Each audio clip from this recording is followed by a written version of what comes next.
I was young. I must have been about 23 or 24 years old at this time. My uncle gave me the most valuable advice ever. You cannot pull anyone up the ladder if you are not well balanced on it yourself. Mhm. He said, it is difficult. It is difficult to pull anyone up. You have to be well balanced before trying to pull someone up. And then he asked, do you know what will happen if you try? I replied, I'll fall down. And he looked at me and said, no, you will both fall down.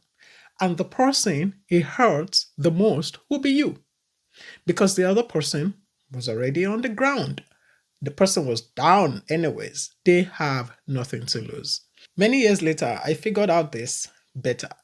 When someone unintentionally pull you down, and I say unintentionally because that's not their goal, they just needed help and you thought you could do it. When you fall, you will see how people move on quickly. They find someone else to help them up. But you're left out on the ground, ashamed, even with some ego bruised. So today, I want to tell you why sometimes you need to stop carrying undue weight while climbing the ladder.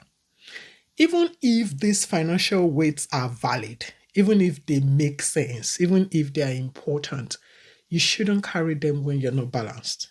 It's not for you. I'll give you a typical story. You relocate to a new country, you're trying to find your feet, you're doing multiple jobs, sometimes even ignoring your own health. And then finally, a little breakthrough, a small moment of relief comes to you. You cannot pay your bills, you have a little bit more. And back home, the expectations are already, waiting. They they've always been waiting anyways. They were waiting for you to stabilize. And they are asking now, when will my brother start sending money? When will my sister start paying my school fees? When will my child start sending me money? The questions are coming. And these are valid needs. You love them. You want to help them.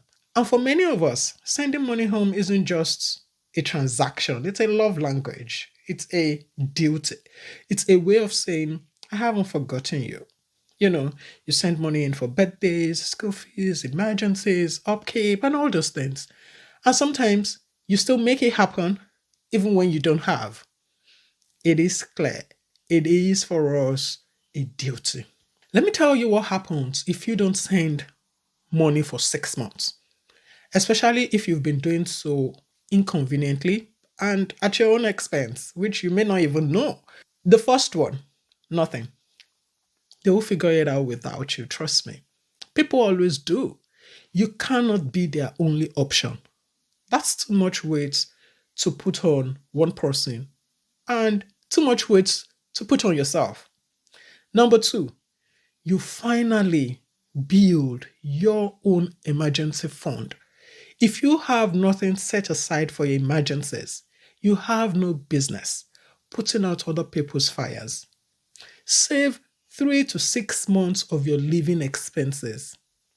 You have to be ready for your own fires because I don't care who you are. The fires will come. You will get some fires. No one is immune to it. It is called life. Life will always happen. Number three, you can finally start paying off your debt if you have one. You see that credit card, you see that personal loan. Now is the time it starts to go down for real. Pay it off. Don't hold it off putting out other people's fire because at some point it will come back to bite you, and not to talk about the huge interest you're paying anyways. Number four, you can start your investment journey. Even if it is £50 per month, you will start and you would be thankful knowing that you're doing the right thing for your future. And then number five, this is the hard one. You will start to see some people's true colors. The color of entitlement, the color of guilt tripping. You will be called stingy. You will be called proud. Somebody will tell you you're ungrateful. Even some relatives will go silent on you. But it's okay. This is short-term discomfort for long-term financial control. because now you are setting boundaries. You are no longer a financial firefighter for things that are not your emergency. You cannot pour from an empty cup. Always remember that. And truthfully, when your cup runs dry, it's right to find people who will be ready to refill it for you. So, know that you can't build wealth if you are always saving others from their crisis. Sometimes the best help you can give is ensuring first that you are balanced, and then you can conveniently pull people up without crashing. I'm sure the question now is, how do I ensure that I get balanced on that ladder? One of this is that you should avoid the money mistakes many immigrants make. I talked about this in this video, 4 hidden money mistakes immigrants make, and they won't tell you. You should watch that video, and I'll see you there.